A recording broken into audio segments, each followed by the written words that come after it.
Good morning दोस्तों। आदि कैलाश यात्रा का आज 7वां दिन है और ये रही वही हमारी कैंप साइट जहाँ हम कल रात रुके थे। और माफ़ी चाहूँगा दोस्तों, पिछले एपिसोड में ये लोकेशन मैंने आपको भवाली की बताई थी, लेकिन ये चौफी गांव के अंतर्गत आता है जो भीमताल और भवाली के बीच में स्थित है।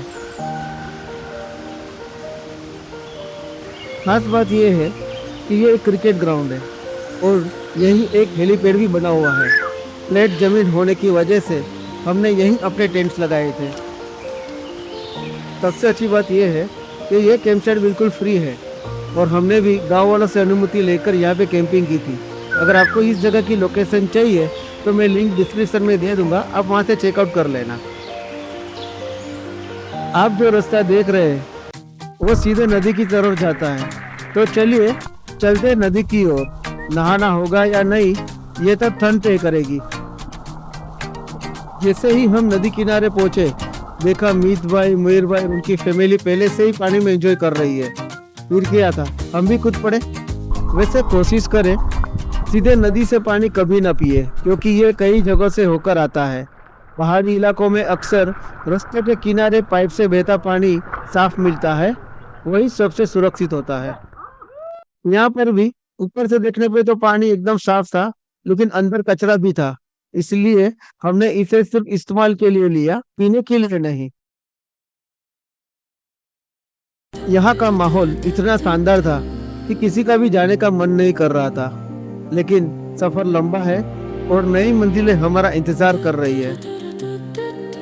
आप भी भीमताल या आसपास आए तो इस जगह पर जरूर कैंपिंग करें।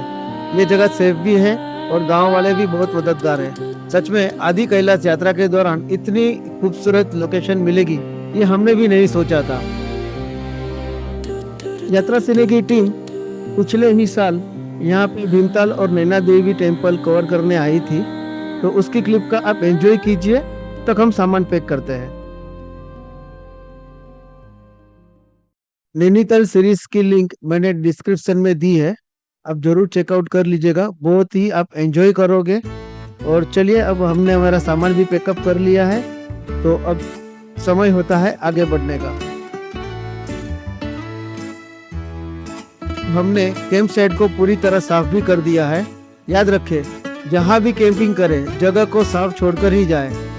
तो चलिए दोस्तों, भगवान का नाम लेकर आगे बढ़ते हैं शिव जी के धाम की ओर।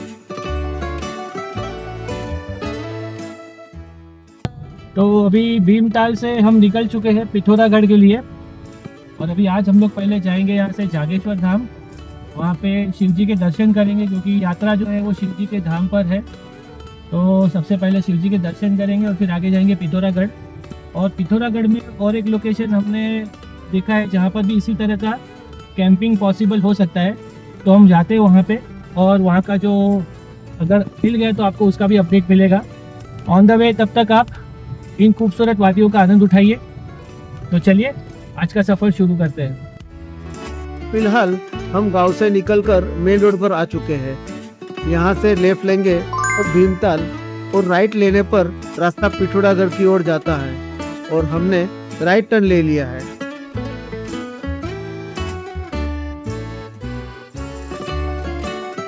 दाईं ओर मोड़कर हम थोड़े ही आगे बढ़े थे, ये सामने एक बोर्ड भी दिखाई दे रहा है जिस पर लिखा है टॉफी।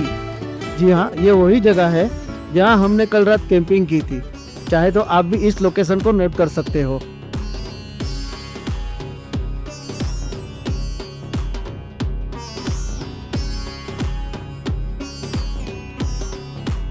थोड़े आगे बढ़े तो दूर से हमें एक डस्टबिन दिखाई दिया। कैंप साइट से उठाया हुआ सारा कचरा हमने उसमें डाल दिया। पहाड़ों में ड्राइविंग अपने आप में एक अनुभव है। घुमावदार रास्ते, सिंगल लेन और ब्लाइंड स्पॉट, हर पल सतर्क रहना पड़ता है। हम जब कैंप साइट से निकले थे जागेश्वर महादेव जाने के लिए, तो वहाँ से गूगल पे दिखा रहा था तकरीबन 65 किलोमीटर और 3 से 3.5 घंटे का रास्ता बता रहा था। लेकिन बोस, यहाँ पे क्लाइमेट का कोई भरोसा नहीं है, क्योंकि एक तो जून महीना है, बारिश हल्की सी शुरू हो चुकी है, और अगर बारिश हो गई जैसे पहले हुई थी रास्ते में, और बारिश हो गई और कहीं लैंडस्लाइड जैसा कुछ अगर प्रॉब्लम क्रिएट हुआ तो पता नहीं हम कब पहुंचेंगे। लेकिन फिलहाल महादेव का नाम लेके आगे बढ़ते हैं। और हर महादेव। और आप भी ये व्यू का एंजॉय कीजिए।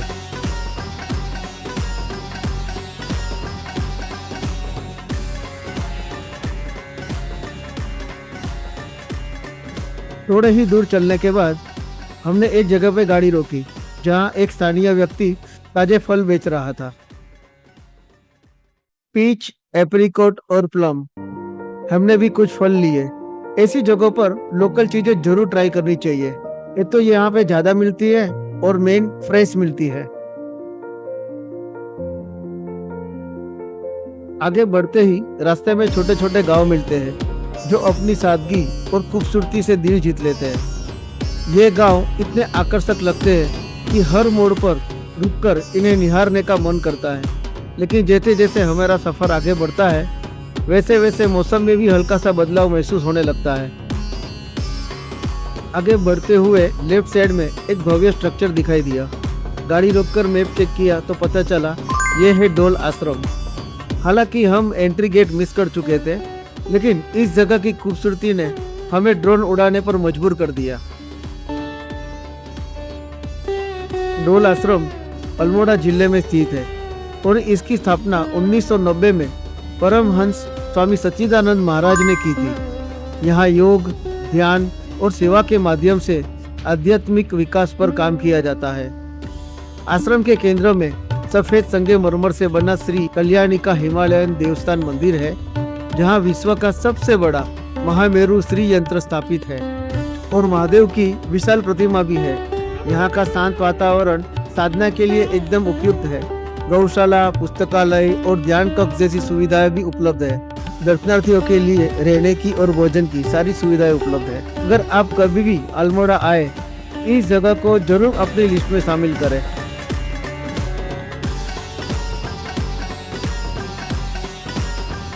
अब हम आगे बढ़ते हुए छोड़ोजा पहुंचे, जहां से हमने राइट लिया और वहीं से जागेश्वर धाम का रास्ता शुरू होता है।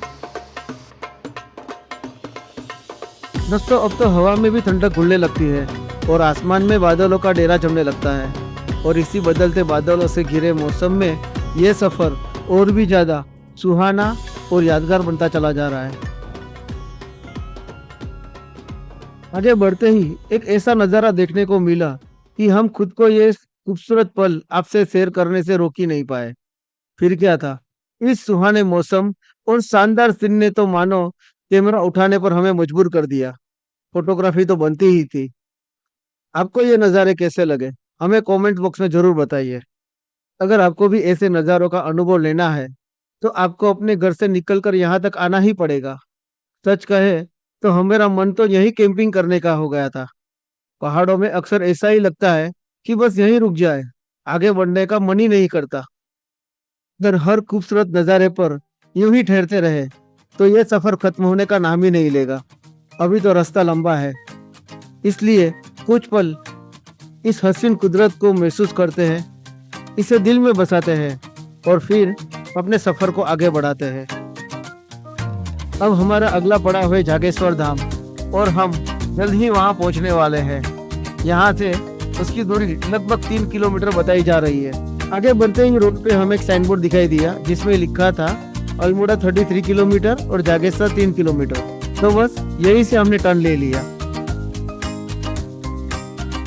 टर्न लेते समय हमने देखा कि यहाँ पे कई होम स्टे और भोजनालय मौजूद है।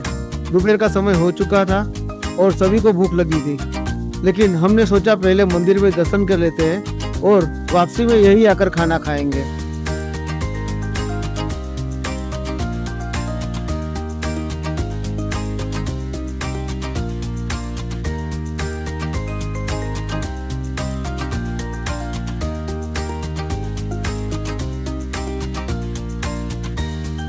जागेश्वर धाम एक बहुत ही प्राचीन मंदिर है और इसे ज्योतिर्लिंग भी माना जाता है। जैसे जैसे हम नीचे उतरते रहे थे, हमने देखा कि सड़क के दोनों तरफ कई गाड़ियां खड़ी हुई है। लेफ्ट साइड में एक बड़ा पार्किंग एरिया भी दिखा।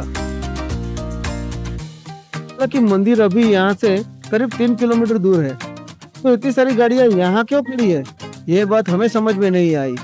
तो चलिए नीचे जाकर पता करते हैं कि मामला क्या है।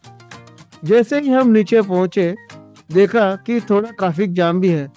पूछने पर पता चला कि गाड़ियों को सिर्फ यहाँ तक आने की ही अनुमति है, आगे जाने के लिए प्राइवेट टैक्सी लेनी पड़ेगी। तो चलिए अब हम हमारी गाड़ी पार्किंग में लगाते हैं। लेकिन जैसे ही हम पार्किंग में पहुंचे, जो नज़ारा हमारे सामने था उसे देखकर एक पल के लिए तो हम भी हैरान रह गए। दिमाग सच में घूम गया। फिर ऐसा क्या हो रहा था सबके साथ? क्यों पुलिस या प्रशासन कुछ साफ नहीं बता रहा था?